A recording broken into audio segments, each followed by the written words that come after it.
یعنی من هر فوش به این کسکش خارکسه ننه زنده 700 دابال خارکسه بدم کمه. سلام دوستان، خوشمد به یک ویدیو دیگه. امروز با شوگر شوگر مامی بدون حرف زاب مطلب بریم سراغ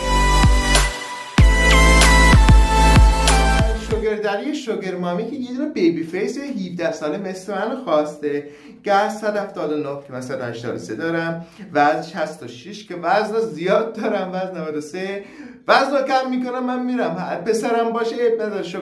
شوگر مامی ببینیم. خب شرایطش چیه؟ ساپورت ماهیانه توافقی ساپورت هم میکنه. هزینه معرفی رو فقط 2,500,000 تومان. ناموسن که 2,500,000 تومان بینگه. شوگر بیبی بعدی و فوق ویژه آگهی فوق ویژه شرایط مشخصات شوگر دری انگاری هستش. سن 45 سالشه و شغل مهندسی نفت. دمش گرم. من برم ناموسن از اینجا یکی رو پیدا کنم برم. بعد میزان درآمد 50 میلیون تومان توی ماه. دمش گرم. محل سکونت اهواز. ساپورت ماهیانه 10 میلیون تومان و توضیحاتش اینه که بیبی کم سن دختر و پسر، یعنی فرقی نداره پسرم باشی دخترم باشی برای این شوگر ددیمون فرق. آگهی فوق ویژه باری. شرط مشخصات شوگر مامی. سن 39 سال، شغل مدیر تولید، میزان درآمد بالای 120 میلیون تومان، محل سکونت تبریز که با من میخوره. من توی یکی از روستاهای تبریز زندگی میکنم، با من میخوره. من ببینم هزینه معرفی رو چطور میکنم بتونم بدم. ساپورت ما یعنی توافقی است. تازه از سلام خانمی هستم با ظاهر قابل قبول، سفید پوست و رنگ چشم، یعنی چشمای رنگی داره، چشم رنگی داره. آگهی که میخوام خیلی در بند مادیات نباشم، فقط یعنی طوری نباشه که زندگیشون فقط به این درآمد بتونه. منظورم سوپرشون فکر هستم میدونم اگر که اسکول داره که باید محکم هست. رابطه مری ساله رو قبول ندارم. خود منم رابطه مری ساله رو قبول ندارم. رابطه به نظر من باید اینجوری باشه. مثلا اگه میری رستوران یه بار اون حساب کرد، یه بارم تو اون حساب کن، یه بار اون مهمون کرد، یه بارم تو مهمون کن. یا مثلا اگه دیت و یه قرار رو میرید که یه قرار رو میرید یه دونه سینما، اگه به هزینه بلیط تو یعنی پول بلیط رو اون داد، خورد خوراک تو بخر. گوانی قوی ترین رابطه هستش به نظر من. و هزینه معرفی 920,000 تومان. آگهی برای ببینیم چه خبره. آگهی رو بعد رایم شرایط مشخصات شوگر دری. سن 60 سال، شغل دفتر بیمه، میزان درآمد بالای 150 میلیون تومان، محل سکونت اورمه یعنی شهر بغل همون تبریز، ساپورت ماهیانه 20 میلیون تومان. ببینیم توضیحاتش چیه. دنبال یه خانم کم سن سال هستم، بنده متأهل هستم. خانمی که میخوام زیر 30 سال باشه.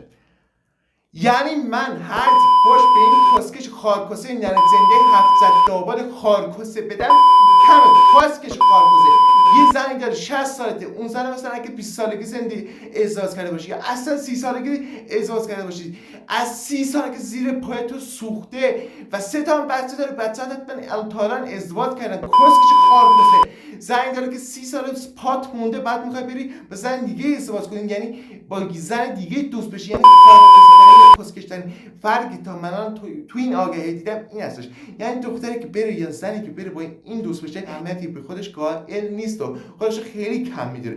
کسکش خارکسه متأهل هستی برو با زن زندگی کن که دختر زیر 30 ساله میخواد. کسکش خارکسه اصلا واقعا خیلی خودگره. بریم آگهی بعدی ببینیم. آگهی رو بعد دارم سم گبری رو بهش رو ببره. شرایط مشخصات شوگر مامی. سن 32 سال، شوگر مامی دیگه 32 سال دیگه شوگر مامی حساب نمیشه نامزن.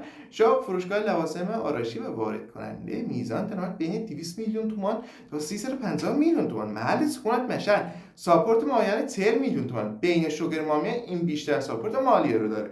من مشهد نه دور من نمیشه، شرایطش با منظور نیست. اولی شرایطش واقعا با منظور بود. توضیحات آگهی مجرد تحصیل کرده، خوش برخورد و وفادار. سن بین 25 سال تا 30 سال. هفته 2 روز تایم آزاد داشته باشم و اگه با هم مشکلی نداشته باشم میتونیم پایان تو خونه من زندگی کنیم. امکانات کامل شوگر مامی. هزینه معرفی رو به ما وارد کنید تا ما با شما به این کانال رو به شما بدیم. ناموسن شوخی میکنم ولی واقعا برای فان میگم. نمیدونم اگه واقعی باشم واقعا خیلی. و این هم از ویدیو امروز جز یه آگهی که اصلا خورد کرد. آگهی بعدی اوکی بودن. اگه واقعا واقعی باشه اسکم نباشه به نظر من خیلی باحال هستش.